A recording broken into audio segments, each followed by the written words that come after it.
Movie के start में हमें एक लड़का दिखाया जाता है। वो एक बहुत बड़ी बिल्डिंग की पिक्चर्स ले रहा था। उसको एक बहुत ही अच्छी स्टोरी की तलाश थी ताकि उससे उसको बहुत सारे पैसे मिल सकें। उसको पैसों की भी बहुत ज्यादा जरूरत थी। खैर अब वो उस बिल्डिंग के अंदर जाता है जिस बिल्डिंग की वो बाहर से कब से पिक्चर्स ले रहा था। इस बिल्डिंग के बारे में इस लड़के ने ये सुना था कि यहाँ पर बहुत ही अजीबोगरीब चीजें होती रहती हैं। लोगों का कहना था ये पूरी बिल्डिंग हॉन्टेड है। इसी वजह से ये लड़का बिल्डिंग के अंदर आया था ताकि ये अंदर आकर ये जान पाए कि इस बिल्डिंग में क्या है। इस लड़के का नाम जीकू था। उसको अपने पीछे एक छोटा बच्चा खड़ा हुआ नजर आता है। ये जैसे ही पीछे मुड़कर देखता है तो वो बच्चा गायब हो जाता है। जीकू वहाँ पर जाकर इस बिल्डिंग के केयर टेकर या फिर मैनेजर से मिलता है। वो उस मैनेजर से इस बिल्डिंग में पैरानॉर्मल एक्टिविटीज के बारे में पूछता है और मैंने सुना है कि इस बिल्डिंग में सब कुछ अजीब होता है। जीकू अपना टेप रिकॉर्डर ऑन करता है। खैर अब वो मैनेजर उसको बताने के लिए तैयार भी हो जाता है। वो मैनेजर बताता है कि ये जो बिल्डिंग तुम देख रहे हो ना, ये पहले एक ऑर्फन हाउस था और यहाँ पर बहुत सारे बच्चे रहा करते थे। और फिर अचानक एक दिन इस बिल्डिंग में आग लग गई। यहाँ पर जितने भी बच्चे थे सब इस बिल्डिंग में जलकर मर गए। कहता है कि मैं तुम्हें इस बिल्डिंग में होने वाले इंसिडेंट के बारे में बताता हूँ, तो सुनो। मैं तुम्हें स्टोरी सुनाता हूँ एक राइटर की। उस राइटर ने इसी बिल्डिंग में एक रूम रेंट पर लिया था। उस राइटर को अपनी लाइफ में बहुत ज्यादा सुकून चाहिए था ताकि वो भी तुम्हारी तरह एक अच्छी स्टोरी ढूंढे और उसको लिख सके, क्योंकि उसके घर में उसका एक छोटा बच्चा था जो उसको डिस्टर्ब करता रहता था। खैर अब वो अपनी कहानी पर फोकस कर रहा था और उसको राइट कर रहा था। तभी अचानक से उसको ये फील होता है कि नीचे वाले फ्लोर पर कुछ बच्चे खेल रहे हैं। अब इन सब चीजों के बारे में वो राइटर यहाँ के डीलर को बताता है, मगर डीलर तो ये जानता था कि नीचे वाले फ्लोर पर कोई भी नहीं रहता और वो ये भी जानता था कि ये जगह हॉन्टेड है। मगर पैसों की वजह से वो डीलर उस राइटर को कुछ भी नहीं बता रहा था। किसी न किसी तरह ये रूम उस डीलर ने इस राइटर को रेंट पर देना था। पैसों के लिए लोग क्या कुछ नहीं करते। उस राइटर को तो नहीं पता था कि ये बिल्डिंग हॉन्टेड है। इसके बाद रात को राइटर अपने रूम में अकेला था। वो राइटर पानी पीने के लिए किचन में जाता है। जब वो वापस आकर देखता है तो उसका लैपटॉप गायब था। राइटर जब पीछे मुड़कर देखता है तो उसको एक बच्चे की हंसी की आवाज आती है, हा हा हा, और फिर फौरन से दरवाजा खुल जाता है। तभी उसका लैपटॉप अचानक से नीचे आकर गिरता है और एक बच्चा हाथों के बल भागता हुआ उसको नजर आता है। मगर जब राइटर जल्दी से पास जाकर देखता है तो उसको कुछ भी नहीं मिलता। अब राइटर नीचे वाले फ्लोर पर जाने का डिसाइड करता है जहाँ से उसको बच्चों की आवाज आ रही थी। राइटर जब नीचे जाकर देखता है तो वहाँ पर बहुत सारे बच्चों के शूज पड़े हुए थे। राइटर गुस्से में सभी शूज को एक पैकेट में डालकर गार्बेज में फेंक देता है। तभी उसी रात उस राइटर का दरवाजा नॉक होता है। राइटर जब दरवाजा खोलता है तो बाहर वो देखता है जिन जूतों को उसने कूड़े में फेंक दिया था वो जूते दोबारा से उसके रूम के बाहर पड़े थे। फिर दोबारा से राइटर का दरवाजा नॉक होता है। राइटर जब अपने दूसरी साइड पर देखता है तो उसको वही जले हुए बच्चे दिखाई देते हैं। राइटर बहुत ज्यादा डर जाता है और नीचे गिर जाता है। उन जले हुए बच्चों की सोल्स रूहें उल्टी लटकी हुई थी जो कि उस राइटर को वहीं पर मार देती हैं। कहानी दोबारा से प्रेजेंट में आती है जीकू पर। जीकू अब उस मैनेजर से पूछ रहा था कि एंड में उस राइटर का क्या हुआ। इस बात पर उस बिल्डिंग का मैनेजर जीकू से कुछ भी नहीं कहता। वो बहुत ही वियर्ड बात करता है। कहता है कि तुम मुझे अपने बारे में कुछ बताओ। और जीकू को यहाँ पर मैनेजर एक बात कहता है कि हमें हमेशा इस बात का ख्याल रखना चाहिए कि हम किसको अपना बना रहे हैं। मैनेजर जीकू से कहता है कि अच्छा चलो मैं तुम्हें एक और स्टोरी सुनाता हूँ। जीकू को दरअसल एक हॉन्टेड एक हॉरर स्टोरी चाहिए थी जो बहुत ज्यादा अच्छी हो, अदरवाइज उसकी जॉब जा सकती थी। दूसरी कहानी वो मैनेजर जीकू को सुनाता है। ये कहानी एक फार्मासिस्ट लड़की की थी जो बहुत ज्यादा प्यारी थी।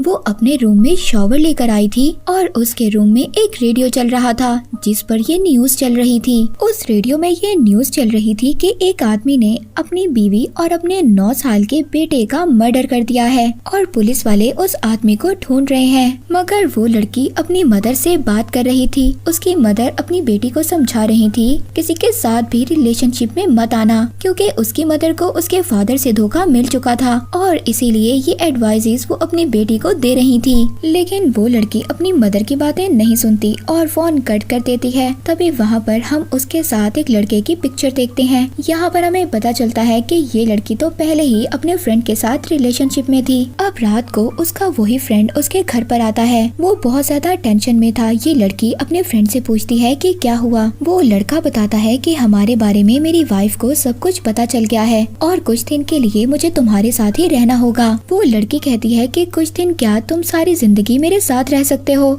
अब नेक्स्ट डे जब वो लड़की अपने काम पर जा रही थी तभी तो पुलिस वाले उसके पास आते हैं। तो पुलिस वाले इस लड़की को इसी के फ्रेंड की पिक्चर दिखा कर ये पूछ रहे थे कि क्या तुम इस लड़के को जानती हो, इसने अपनी वाइफ और अपने बेटे का मर्डर कर दिया है। ये सुनकर ये लड़की जल्दी से अपने घर जाती है और अपने फ्रेंड को आवाज देने लगती है। और यहाँ पर हमें ये भी पता चलता है जो न्यूज स्टार्टिंग में रेडियो पर चल रही थी वो इसी के फ्रेंड की चल रही थी। अब जब ये लड़की अपने घर के अंदर आती है तो यहाँ पर इसका फ्रेंड शॉवर ले रहा था। ये लड़की कहती है कि पुलिस को सब कुछ पता चल गया है, हमें जल्दी यहाँ से निकलना होगा वरना पुलिस तुम्हें पकड़ लेगी। वो उसका फ्रेंड बार बार यही कह रहा था कि किसी को कुछ भी मत बताना। और तभी यहाँ पर उस लड़की के दरवाजे पर कोई नॉक करता है। जब वो देखती है तो बहुत ज्यादा हैरान हो जाती है। उसके रूम के बाहर उसका फ्रेंड था। वो ये देखकर बहुत ज्यादा डर जाती है कि अगर उसका फ्रेंड बाहर है तो अंदर शॉवर कौन ले रहा है। अब वो लड़की अपने रियल फ्रेंड को घर के अंदर बुलाती है और उसको इशारा कर कर वॉशरूम की तरफ दिखाती है कि अगर तुम यहाँ पर हो तो अंदर कौन है। उसका फ्रेंड भी ये नोटिस करता है कि बाथरूम के अंदर उसी जैसा एक आदमी शॉवर ले रहा था।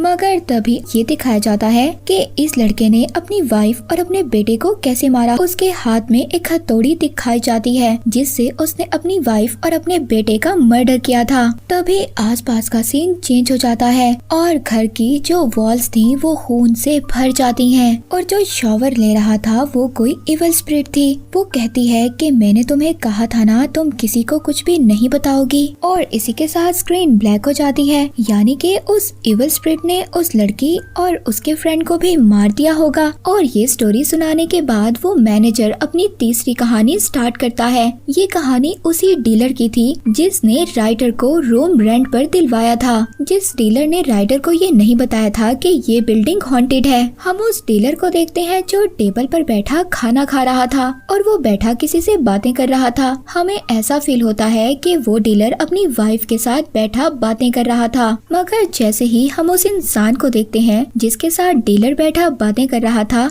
वो इंसान उसकी वाइफ नहीं थी बल्कि एक डॉल थी। वो सिर्फ एक डॉल थी जिसको डीलर अपनी वाइफ की तरह रख रहा था। नेक्स्ट डे डीलर फोन पर बात कर रहा था तभी वहाँ पर हम एक रैप हुई डेड बॉडी देखते हैं। ये डेड बॉडी उसी डीलर की वाइफ की थी। इस डीलर ने अपनी वाइफ की डेड बॉडी को प्लास्टिक में रैप कर कर रखा हुआ था। इस डीलर ने अपनी वाइफ को ही मार दिया था। ये डीलर या तो मेंटली डिस्टर्ब था या इसके साथ कुछ और था। वो एक डॉल को अपनी वाइफ की तरह रखने लगा था। अब उस डीलर को ये लगता है कि शायद उसके सिंक से पानी बाहर आ रहा है जो बहुत ज्यादा गंदा था। तभी वो डीलर जब पीछे मुड़ता है तो देखता है उसकी वाइफ की डेड बॉडी गायब थी। और जब वो सिंक में देखता है तो उस लाश का हाथ सिंक से बाहर निकलता है। वो नल को बंद कर देता है, यानी कि टैप को ऑफ कर देता है। और ये देखकर उस डीलर की हालत बहुत ज्यादा खराब हो जाती है।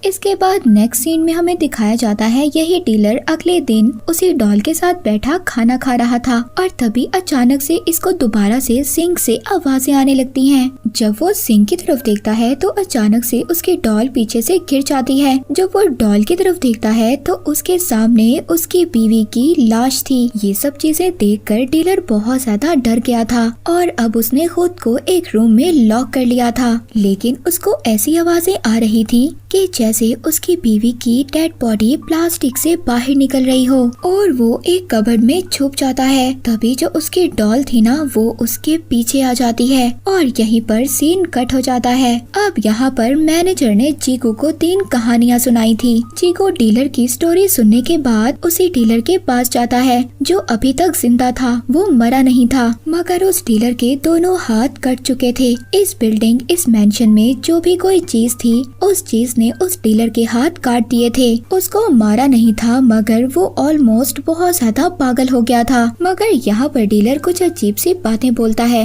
वो कल्ट के बारे में बोलता है, कुछ चर्च के बारे में बोलता है, मगर जीगू को डीलर की बातें कुछ समझ नहीं आती। जीगू अब ये तीनों स्टोरीज लेकर अपने पब्लिशर के पास जाता है। जीगू का पब्लिशर कहता है, देखो कहानियाँ तो बहुत ज्यादा अच्छी हैं और बहुत ज्यादा हॉरर भी हैं, मगर तुम्हें इस कहानियों को और ज्यादा बड़ा करना होगा जिससे ऑडियंस का इंटरेस्ट बढ़ेगा और तुम्हें पैसे मिलेंगे। जीगू को पैसों की भी जरूरत थी, तो अब वो दोबारा से उसी बिल्डिंग के अंदर जाता है, उसी मैनेजर के पास। वो उस मैनेजर के पास आकर कहता है कि मुझे और ज्यादा स्टोरी सुनाओ, मुझे और ज्यादा कहानियाँ चाहिए। वो मैनेजर हंसकर कहता है कि तुम्हें अभी भी ये कहानियाँ थोड़ी लग रही हैं, तो तुम्हें इस मेंशन से चले जाना चाहिए क्योंकि यहाँ पर सिर्फ यही कहानियाँ थी। मगर जीगू को अब मैनेजर पर गुस्सा आ गया था। सुनो मेरी बात, तुम्हें मुझे कहानियाँ सुनानी होंगी। यहाँ पर जितने भी इंसिडेंट हुए हैं तुम्हें मुझे उनके बारे में बताना होगा और इसके लिए मैं कुछ भी देने के लिए तैयार हूँ। वो अपना रिकॉर्डर निकालता है और मैनेजर से स्टोरी सुनता है। वो केयर टेकर यहाँ पर हंसने लगता है और कहता है, सोच लो। अब यहाँ पर मैनेजर जीगू को स्टोरी नंबर 4 सुनाता है। जैसे जीगू ने पहले 3 कहानियाँ रिकॉर्ड की थी, ऐसे ही जीगू अब ये चौथी कहानी रिकॉर्ड कर रहा था। ये कहानी एक लड़के की थी जो अपने दोस्त के पास इसी बिल्डिंग में रहने आया था। वो लड़का पढ़ने के लिए अब्रॉड गया था, मगर किसी वजह से वो फेल हो गया। उसके बाद वो वापस आ गया और अपने दोस्त के पास रहने लगा।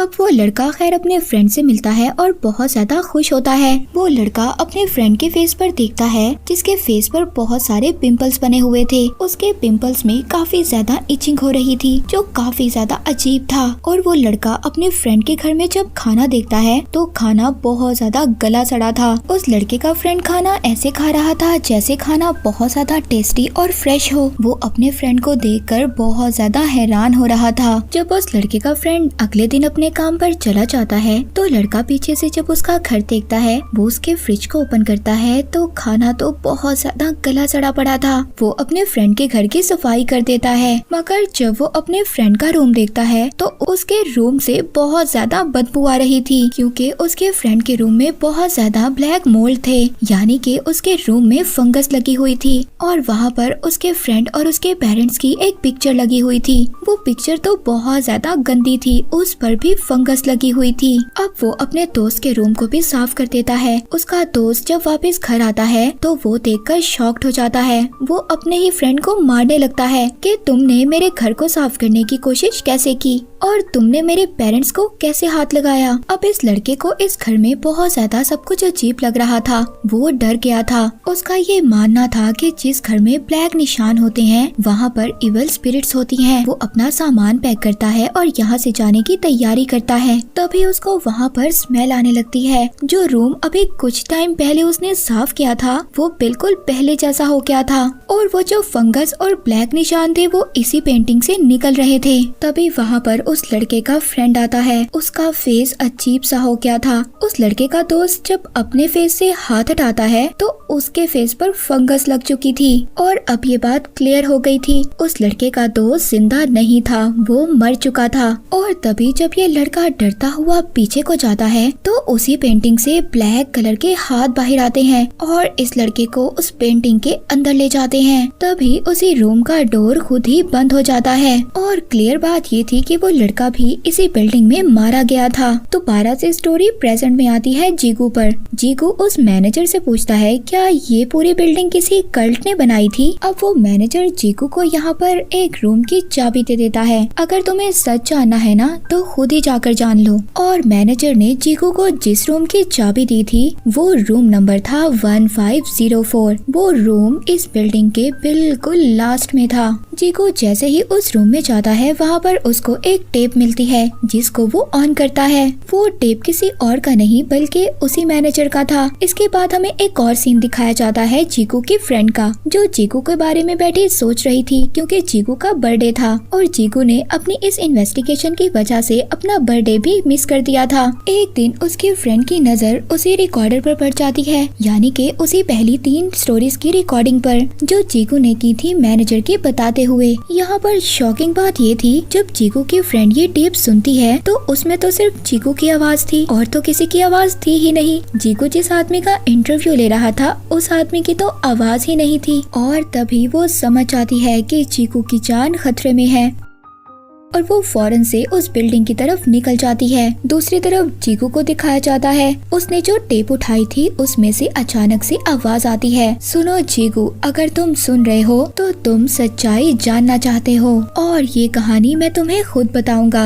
यानी कि ये आखिरी कहानी, 5th कहानी उसी मैनेजर की है। वो मैनेजर जीकू को कहानी सुनाता है कि जब मैं इस बिल्डिंग में पहली मर्तबा आया था तो तुम्हारी तरह ही था, मगर फर्क ये है कि तुम यहाँ पर अपने लिए स्टोरीज ढूंढने आए हो और मैं यहाँ पर चोरी करने आया था अपने फ्रेंड के साथ। और इसके बाद हमें मैनेजर वाली कहानी दिखाई जाती है। हम मैनेजर और उसके फ्रेंड को देखते हैं जो कार में बैठे बात कर रहे थे।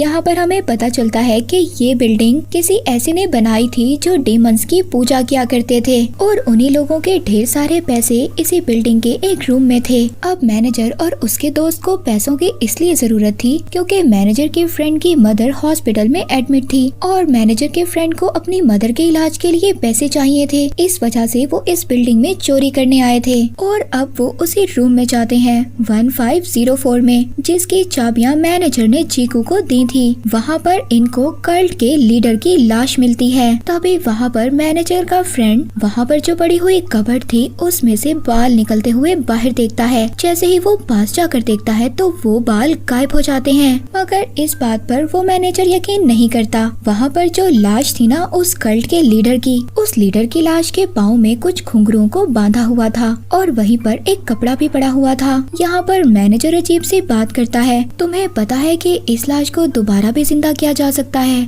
और इसीलिए तो इस लाश को ऐसे चेनों से बांध कर रखा हुआ है। मैनेजर का फ्रेंड उससे कह रहा था, सुनो मेरी बात, ये जगह मुझे सही नहीं लग रही, हमें जल्द से जल्द यहाँ से चले जाना चाहिए। और तभी वहाँ पर मैनेजर को उस लाश के मुंह से एक चाबी मिलती है जो कि उसी अलमारी की थी जिस कबर्ड के पास उसके फ्रेंड ने कुछ बाल देखे थे। मैनेजर अब उस कबर्ड को खोल देता है। वहाँ पर मैनेजर को बहुत सारे पैसे मिलते हैं। मैनेजर पैसे देखकर बहुत ज्यादा खुश होता है और कहता है, देखो हम अमीर हो गए। मगर तभी मैनेजर के फ्रेंड को पीछे से छन छन की आवाज सुनाई देती है। जब वो पीछे मुड़कर देखता है तो पीछे तो कोई भी नहीं था। वो दोबारा से जब पीछे देखता है तो उसके मुंह के पास वही लाश थी। इन दोनों ने उस लाश को जिंदा कर दिया था। मैनेजर का दोस्त उस लाश को देखकर भागकर उस बिल्डिंग से बाहर आ जाता है। वो जैसे ही अपनी गाड़ी को स्टार्ट करने वाला था तभी मैनेजर भी आकर गाड़ी में बैठ जाता है। उसका फ्रेंड मैनेजर से कहता है, तुम थे कहाँ पर, देखो मैं पैसे ले आया हूँ। तभी वहाँ पर मैनेजर कहता है, तुम क्या उस चीज को देखना चाहते हो जो तुम छोड़ आए हो। और तभी मैनेजर के दोस्त की नजर उसके पाँव पर पड़ती है जो मैनेजर के नहीं बल्कि उसी लाश के पाँव थे, क्योंकि उस पाँव पर घुंघरू बंधे हुए थे। जैसे ही वो ऊपर देखता है तो वो मैनेजर नहीं बल्कि वही लाश थी। वो मैनेजर की शक्ल में उसके दोस्त के पास आई थी और तभी वो मैनेजर के दोस्त को भी मार देती है। इसके बाद सीन शिफ्ट होता है दोबारा जीकू पर। जीकू को भी वही लाश नजर आती है। वो दोबारा से जाकर उसी कबर्ड में छुप जाता है जिस कबर्ड में से मैनेजर ने पैसे निकाले थे। तभी वहाँ पर वही मैनेजर आ जाता है, जीकू मैंने तुम्हारे साथ जितना भी वक्त गुजारा बहुत अच्छा था और मैं तुम्हें बहुत ज्यादा मिस करूंगा। ये कहकर जाते जाते वो जीकू का ही रूप ले लेता है और इसको देखकर जीकू बहुत ज्यादा हैरान हो जाता है। अब यहाँ पर इस स्टोरी में हमें पता चलता है जो इर्द गिर्द के चर्च के लोग थे उनको ये बात पता चल गई थी कि इस बिल्डिंग के अंदर डेविल वर्शिप होती है और इसके बाद कल्ट के लीडर की लाश को इसी रूम में बंद कर दिया गया था जिस पर कुछ घुंघरू बांध दिए गए थे और उसे एक पावर से कैद कर दिया था और पैसों की लालच में मैनेजर ने सारी गड़बड़ कर दी जिस वजह से वो लाश दोबारा से जिंदा हो गई। जितने भी लोग यहाँ पर रहने आए थे मैनेजर ने सबको मार दिया था और उस लाश को जो बेस्ट लगता था वो उसी की शक्ल ले लेती थी। अब जीकू उस कबर्ड में हमेशा के लिए बंद हो गया था। अब वहाँ पर जीकू की फ्रेंड आ जाती है। वो जब जीकू को वहाँ पर देखती है तो वो हैरान हो जाती है। उसकी आईज अचानक से ब्लैक हो जाती हैं और वो एक अजीब सी स्माइल देता है, यानी कि वो कोई और नहीं बल्कि वही कल्ट का लीडर था जो कि एक इविल स्पिरिट है। मगर जीकू की फ्रेंड समझ गई थी ये जीकू नहीं है। ये मूवी यहीं पर एंड हो जाती है।